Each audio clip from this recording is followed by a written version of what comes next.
साथियों, इस वीडियो में भारत के हम उस कारनामे के बारे में जानेंगे जिसके बाद भारत जो है दुनिया भर के स्वास्थ्य जगत में एक नया इतिहास लिखने वाला है।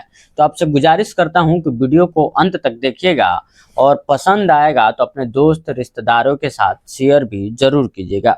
सबसे पहले आप मेरे स्क्रीन पर नज़र डालिए। ये जो मशीन आपको दिख रहा है ये एमआरआई मशीन है।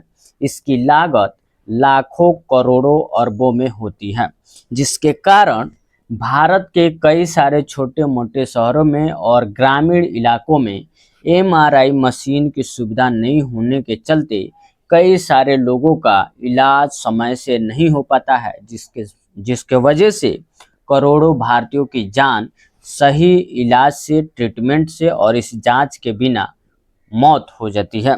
दोस्तों, इस स्कैनिंग मशीन में यानी एमआरआई मशीन में मरीजों को अंदर डाला जाता है थ्रू मशीन के जरिए, और डॉक्टर पर्टिकुलर अंग को, पूरे शरीर को स्कैन करके जो भी बीमारी होती है उसको फाइंड आउट करती है, उसको पहचानती है और उसके हिसाब से उनका ट्रीटमेंट बनाती है और आगे उनका इलाज चलता है, वो मरीज ठीक हो जाते हैं।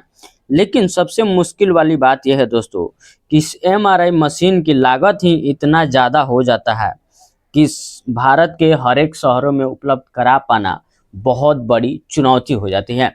लेकिन इसी कड़ी में भारत ने एक नया आयाम स्थापित कर दिया है, क्योंकि भारत में अभी तक जो भी एमआरआई मशीन आती थी वो विदेशों से खरीद कर लाई जाती थी, जिसका करोड़ों में चार्जेस था और महीने 2 महीने में जिसका मेंटेनेंस चार्ज जो था लाखों में, 50 लाख 60 लाख रुपए में उसका केवल मेंटेनेंस और सर्विसिंग चार्ज आता था, जिसके कारण भारत के गरीब और मध्यम तबके के जो मरीज थे वो एमआरआई मशीन से जांच समय पर नहीं करवा पाते थे। महंगी जांच होती थी, इसीलिए उनका इलाज जो है समय पर नहीं हो पाता था और वो मौत को गले लगा लेते थे। लेकिन इसी इसी समस्या के समाधान के लिए भारत ने एक बहुत बड़ी मंजिल हासिल कर ली है, और वो क्या है मैं आपको सबसे पहले यहाँ पर दिखाना चाहता हूँ।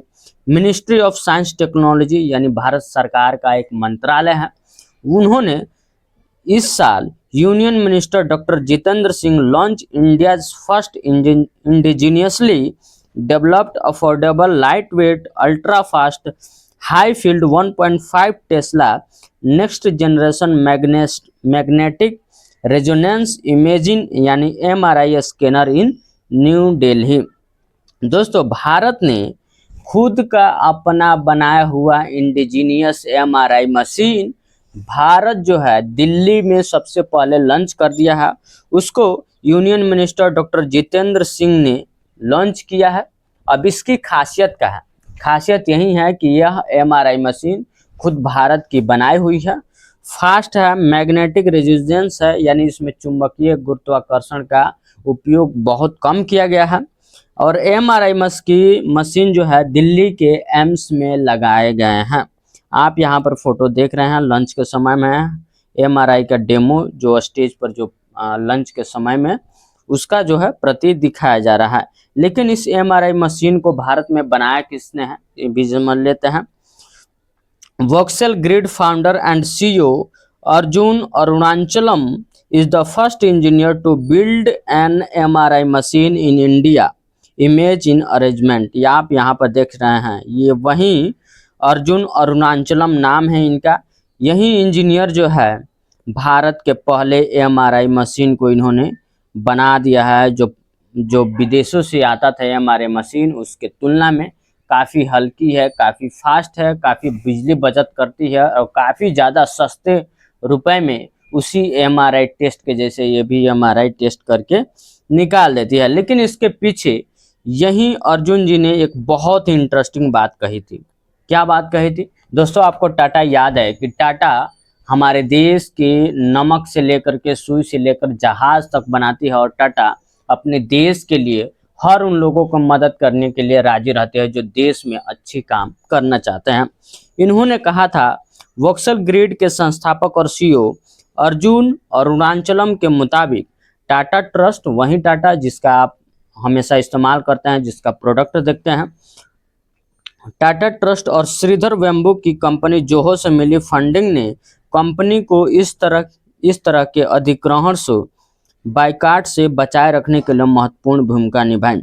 आप यहाँ पर देख सकते हैं, जिससे एमआरआई स्कैन की लागत 70% कम हो सकती है, लेकिन एक बड़ी वैश्विक कंपनी इस स्टार्टअप को खरीदने की कोशिश की थी।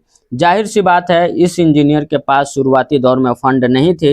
ये एमआरआई बना रहे थे इंडिया में, लेकिन विदेशी कंपनी इनको खरीदना चाहती थी, इनकी पूरी कंपनी को। लेकिन टाटा ट्रस्ट आगे आया, इनको फंडिंग करी, इनको पैसा दिया और कहा कि आपको जितने पैसे फंड की जरूरत पड़ता है आप लो हमसे, लेकिन आप इस मशीन को इजाद करो, क्योंकि इस मशीन के द्वारा भारत के आधे से लोगों की ज़्यादा से ज़्यादा जांच नहीं हो पाती है और उनको समय से इलाज भी नहीं हो पाती है। इसमें भारतीय मरीजों को, भारतीय लोगों को काफ़ी हद तक घाटा उठाना पड़ता है, क्योंकि विदेश से एमआरआई मशीन लाना जो पड़ता है। अब दोस्तों, जो पारंपरिक एमआरआई मशीन जो हम लोग विदेशों से मंगा कर अपने देश में यूज करते हैं, और इस मशीन जो भारत में बनाया गया है अर्जुन जी के द्वारा, उस मशीन में क्या खासियत है, क्या उस एमआरआई मशीन और इस एमआरआई मशीन में वो कौन कौन से डिफरेंस है, जिसके बाद ये समझा जा रहा है कि भारत के द्वारा बनाया गया एमआरआई मशीन जो है विश्व भर में अपनी धाक कुछ ही सालों में जमाने वाली है। उसको थोड़ा सा डिटेल से हम लोग समझ लेते हैं। मैग्नेट क्षमता जो हमारे इंडिया में बना है उसका 1.5 टेस्ला है, जो कि पहले से जो एमआरआई मशीन था जो विदेशों से आता था वह 1.5 टेस्ला से लेकर के 3 टेस्ला दोनों की, मतलब इतना ज़्यादा तक होता था। निर्माण जो है इसका भारत में विकसित किया गया है और विदेशी कंपनियों में, जो पहले का एमआरआई मशीन था विदेशी कंपनियों में बनता था। लिक्विड हीलियम की ज़रूरत नहीं है। जो भारत में एमआरआई बना है उसका लिक्विड हीलियम का ज़रूरत नहीं है, लेकिन जो पहले से विदेश में बनता था उसमें लिक्विड हीलियम चाहिए। एमआरआई में क्रायोजेनिक कूलिंग हीलियम व्यवस्था का महत्वपूर्ण योगदान होता है। उसके बिना विदेशी मशीन जो है एमआरआई नहीं चल पाती है। वजन के मामले में अगर देखा जाए तो लगभग 2.3 टन का एमआरआई मशीन जो भारत में बना है वो है, लेकिन अगर विदेशी अगर देखा जाए तो 4 से लेकर के 6 टन तक उसका भार हो सकता है, इतना ही होता है। तो उसके मामला में ये हल्का भी है, इसको कहीं ले जाने में या फिर परिवहन में ट्रांसपोर्ट करने में भी काफ़ी ज़्यादा आसान होता है। हॉस्पिटल में इंस्टॉलमेंट के लिए भी काफ़ी ज़्यादा आसानी होती है। स्कैन की गति अगर देखा जाए तो उस मशीन में इस मशीन में क्या अंतर है, तो कंपनी के अनुसार सामान्य एमआरआई की तुलना में 3 से 4 गुना तेज करने की क्षमता है। जो पहले से एमआरआई मशीन था उससे 3 से 4 गुना जल्दी यह मशीन जो है, जो भारत में बना है, वो जल्दी से स्कैन करके निकाल देगा रिपोर्ट को। बिजली इंफ्रास्ट्रक्चर की बात किया जाए तो कम पावर और छोटे हल्के डिजाइन पर भारत में जो बना है उस पर जोर दिया गया है। जो बाहरी था वो अधिक भारी था, ज़्यादा इंफ्रास्ट्रक्चर की ज़रूरत थी और बड़े अस्पताल में ही यह लग पाता था, लेकिन इंडिया में जो बना है वो छोटे अस्पताल में भी लग जाएगा। मोबाइल का इस्तेमाल यानी एक जगह से दूसरे जगह तक इसको ले जा करके यूज किया जा सकता है। और जो पहले वाला जो मशीन था जो विदेशों से आता था वो काफ़ी वजन में था, 4 से लेकर के 5 टन तक होता था, तो उसको इधर उधर ट्रांसपोर्ट करना, बार बार हिलाना वो सही नहीं हो पाता था। मशीन की लागत देखा जाए तो पहले की तुलना में काफ़ी कम रखने का लक्ष्य रखा गया है इस मशीन की। एमआरआई टेस्ट की कीमत लागत घटने से मरीज के लिए स्कैन सस्ता होना भी संभव माना जा रहा है। जो भारतीय मशीन एमआरआई बनी है उसमें एमआरआई टेस्ट अगर आप कराते हैं, सीटी स्कैन कराते हैं तो काफ़ी सस्ता हो जाएगा। मशीन और ऑपरेशन की लागत अधिक होने से स्कैन महंगा हो सकता है। जो विदेशी मशीन के द्वारा अभी तक जो भारत में एमआरआई स्कैन, सीटी स्कैन और अन्य कई सारे पार्ट के जो स्कैन होते हैं वो महंगे होते हैं। 5 से लेकर के 15,000 रुपये तक के जो आपको स्कैनिंग के आपको एमआरआई के देने पड़ते हैं। लेकिन इंडिया के जो एमआरआई मशीन बना है वो काफ़ी ज़्यादा सस्ती होगी और इंडिया के जो स्वास्थ्य सुविधा में काम करने वाले लोग हैं, जो मरीज हैं, उनको काफ़ी ज़्यादा सहूलियत मिलेगी।